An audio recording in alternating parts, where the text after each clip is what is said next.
Hello parents, आज हम वो क्वेश्चन लेके आए हैं जो पेरेंट्स सबसे ज़्यादा पूछते हैं। मैम, बच्चों से घर पर इंग्लिश कैसे बुलवाएं? हमारी खुद की इंग्लिश बहुत स्ट्रांग नहीं है, तो फिर बच्चे कैसे सीखें? पेरेंट्स, सबसे पहले ये बात क्लियर कर लें, इंग्लिश कोई सब्जेक्ट नहीं है, इंग्लिश एक लैंग्वेज है और लैंग्वेज एनवायरनमेंट से आती है, बुक से नहीं। आज हम आपके साथ शेयर करेंगे बहुत ही सिंपल और प्रैक्टिकल वेज, जिससे आप घर पर ही इंग्लिश का एनवायरनमेंट क्रिएट कर सकते हैं बिना गुस्से के, बिना pressure.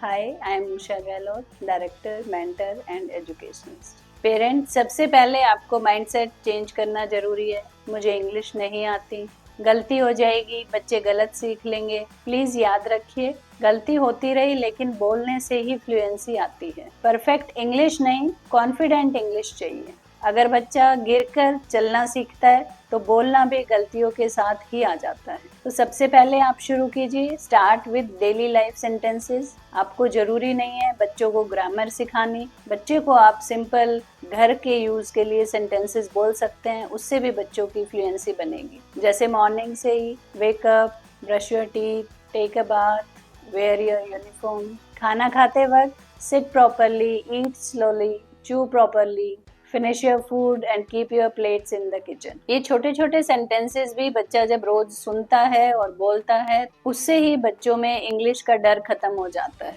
Step 2, no translation method. Parents एक गलती करते हैं कि इंग्लिश बोलते ही तुरंत ट्रांसलेशन कर देते हैं और आपके इस ट्रांसलेशन से बच्चे का पूरा ध्यान हिंदी पर जाता है, क्योंकि वो उसकी मातृभाषा है और इंग्लिश को वो ध्यान से नहीं सुनता है, जिससे इंग्लिश की फ्लुएंसी नहीं बन पाती है। सिर्फ इंग्लिश बोलो, एक्शन के साथ बोलो और समझ ना आए तो उसे रिपीट करो, लेकिन इंग्लिश में ही। जैसे बच्चे अगर बहुत छोटे हैं तो उनको क्लोज द डोर बोला तो डोर को आप बंद कर दीजिए, इससे बच्चे को समझ आ जाएगा कि इसका मतलब क्या है, उसको ट्रांसलेट ना कर। नंबर 3, पेरेंट्स, आपका बच्चा स्क्रीन तो देखता ही है, तो क्यों ना उस स्क्रीन टाइम को ही हम स्मार्टली यूज करें। इंग्लिश राइम्स, स्टोरी वीडियोस और सिंपल इंग्लिश कार्टून्स।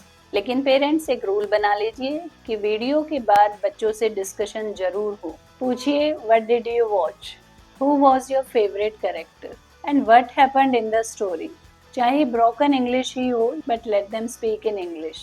चाहे इंग्लिश प्रॉपर ना हो, लेकिन बच्चे को बोलने दीजिए। नेक्स्ट याद रखिए, let them speak, don't correct too much.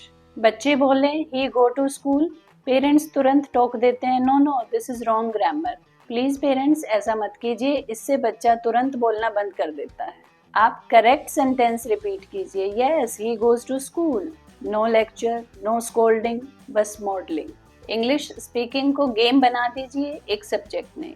I spy game, role plays like shopkeeper, teacher, doctor, इसी तरह के छोटे छोटे गेम्स आप इन्वेंट करें और जो भी आप गेम खेलते हैं उसमें इंग्लिश के सेंटेंसेस यूज कीजिए और बच्चे को भी मोटिवेट कीजिए। याद रखिए, जितना फन होगा उतना ही बच्चे की नेचुरल लर्निंग होगी। आप परफेक्ट इंग्लिश टीचर ना बनिए, सेफ प्रैक्टिस पार्टनर बनिए। घर का एनवायरनमेंट अगर सपोर्टिव होगा, बच्चे को ज़्यादा टोका टाकी नहीं की जाएगी, तो बच्चे को विश्वास होगा कि हाँ, मैं चाहे गलत बोलूँ लेकिन मुझे सीखना है और धीरे धीरे इम्प्रूव हो जाएगा। तो ये विश्वास बच्चे में जगाइए कि we will improve and we will speak fluently one day. घर में सपोर्ट मिलता रहेगा तो स्कूल में इंग्लिश अपने आप ही ठीक हो जाएगी। इंग्लिश एक दिन में नहीं आती, लेकिन रोज थोड़ा थोड़ा बोलने से जरूर आ जाती है। बच्चे के साथ ये चैलेंज रखिए कि इंग्लिश से डरना बंद और बोलना शुरू। अगर ये वीडियो आपको यूजफुल लगी हो तो चैनल को फॉलो करें। Thank you so much.